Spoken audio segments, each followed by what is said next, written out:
Cleopatra. The name alone evokes images of opulence, grandeur, and one of the most captivating rulers in history. But was Cleopatra merely a queen of beauty and scandal, as some portray her, or was she a master strategist? Today, we'll dive deep into how Cleopatra, Egypt's last pharaoh, used intelligence, diplomacy, and sheer willpower to navigate a male-dominated world and maintain her grip on power for nearly 30 years.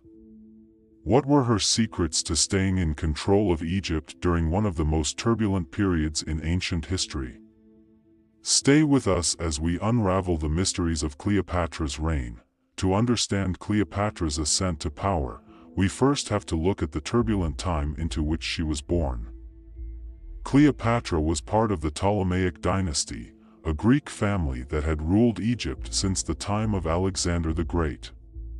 Though Greek, the Ptolemies adopted Egyptian customs, making themselves pharaohs in the eyes of the Egyptian people. But by the time Cleopatra was born in 69 BCE, Egypt was a shadow of its former self, plagued by internal strife, external threats, and heavy Roman influence. Cleopatra's father, Ptolemy XII, struggled to maintain his throne, relying on bribes to keep the Romans from overthrowing him. His death in 51 BCE triggered a bitter struggle for power between Cleopatra and her younger brother, Ptolemy XIII. As per custom, they were supposed to rule together as co-rulers. But soon it became clear that only one of them could truly hold power. Now, this is where Cleopatra's cunning comes in.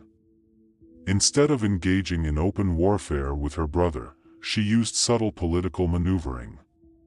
She began to cast herself as the true Pharaoh of Egypt, appearing in public dressed in traditional Egyptian garments and speaking the Egyptian language, a stark contrast to the Greek customs of her predecessors. By aligning herself with the Egyptian people, she was laying the foundation for long-term support. However, Ptolemy XIII had his own ambitions, and soon Cleopatra found herself exiled from Alexandria. But this setback wouldn't be her downfall. It was, in fact, the beginning of her rise to absolute power. Cleopatra's next move would be one of the most defining moments of her reign, the beginning of a strategic alliance with one of the most powerful men in the world, Julius Caesar. After being exiled, Cleopatra knew that brute force wouldn't be enough to reclaim her throne. She needed a powerful ally. And who better than the leader of Rome, the very empire that threatened Egypt's sovereignty? In 48 BCE, when Julius Caesar arrived in Alexandria in pursuit of his enemy, Pompey, Cleopatra saw an opportunity. According to legend, she had herself smuggled into Caesar's quarters, rolled in a carpet. This daring act symbolized her boldness and charm. But it wasn't her beauty that won Caesar's favor, it was her intelligence, wit, and political acumen. Cleopatra was highly educated, fluent in multiple languages, and well-versed in mathematics, astronomy, and philosophy. Caesar was impressed, not just by her personality but also by her strategic vision for Egypt.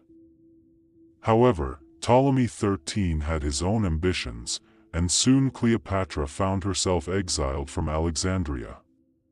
But this setback wouldn't be her downfall. It was, in fact, the beginning of her rise to absolute power. Cleopatra's next move would be one of the most defining moments of her reign, the beginning of a strategic alliance with one of the most powerful men in the world, Julius Caesar.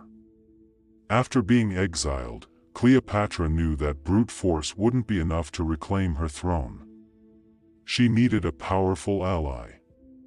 And who better than the leader of Rome, the very empire that threatened Egypt's sovereignty? In 48 BCE, when Julius Caesar arrived in Alexandria in pursuit of his enemy, Pompey, Cleopatra saw an opportunity.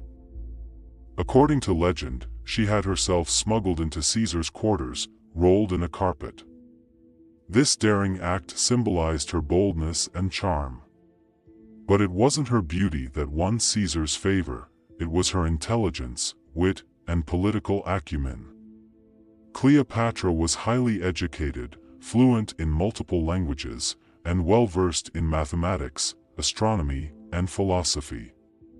Caesar was impressed, not just by her personality but also by her strategic vision for Egypt. With Caesar's backing, Cleopatra was able to defeat her brother Ptolemy XIII in the Battle of the Nile and reclaim her throne.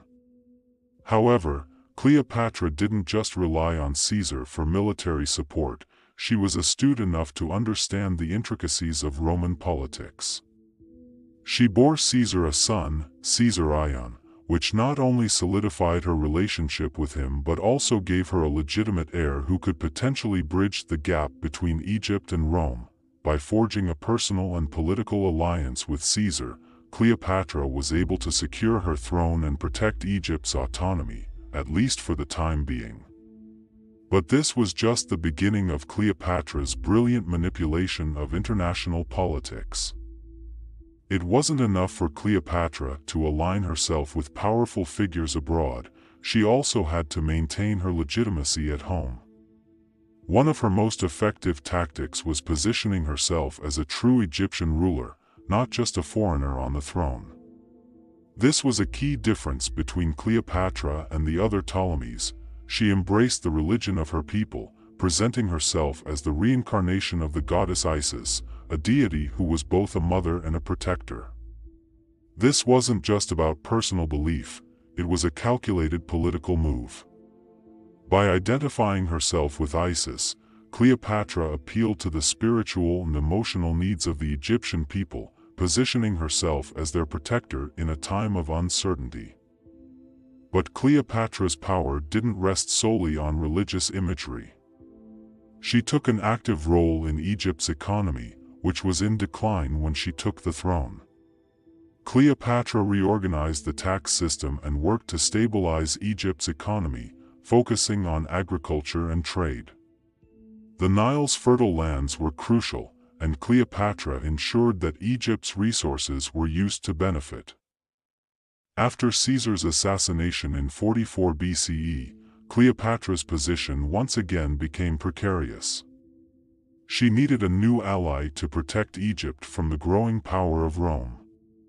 This is where Mark Antony entered the picture. Antony was one of the three men in the Second Triumvirate that ruled Rome after Caesar's death, and Cleopatra saw him as the key to securing Egypt's future. When Mark Antony summoned Cleopatra to Tarsus in 41 BCE, she arrived not as a supplicant, but as a queen.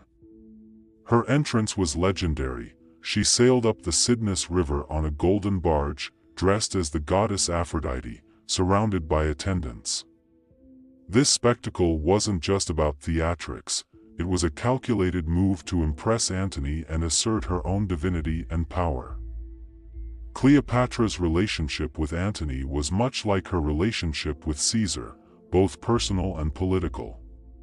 She bore Antony 3 children, further cementing their alliance. Together, they dreamed of creating a powerful Eastern empire, with Alexandria as its capital. But their union was about more than just romantic ambition. Cleopatra provided Antony with the financial and military support he needed in his campaigns, while Antony protected Egypt from Roman aggression.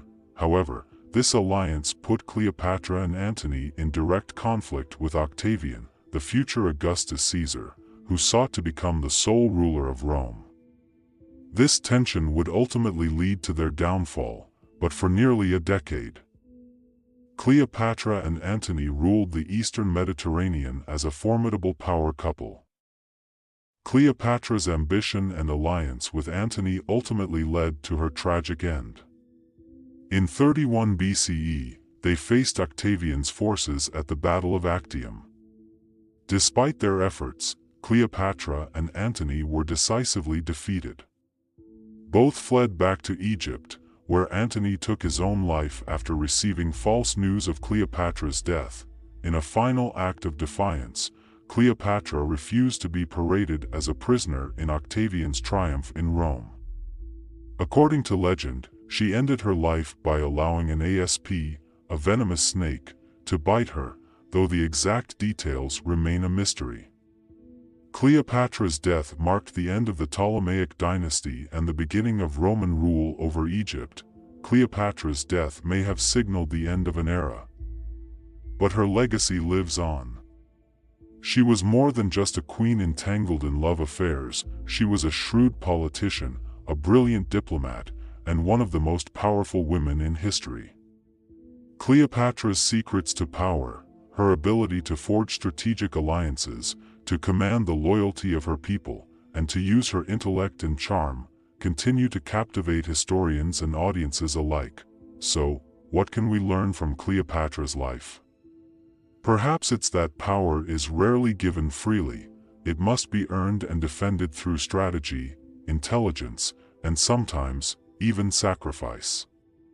Cleopatra was not just a figure of myth, but a leader whose reign still holds lessons for us today. What do you think was Cleopatra's greatest secret to maintaining power? Let us know in the comments below. And don't forget to like, share, and subscribe to Reality Recital for more deep dives into history's most fascinating figures.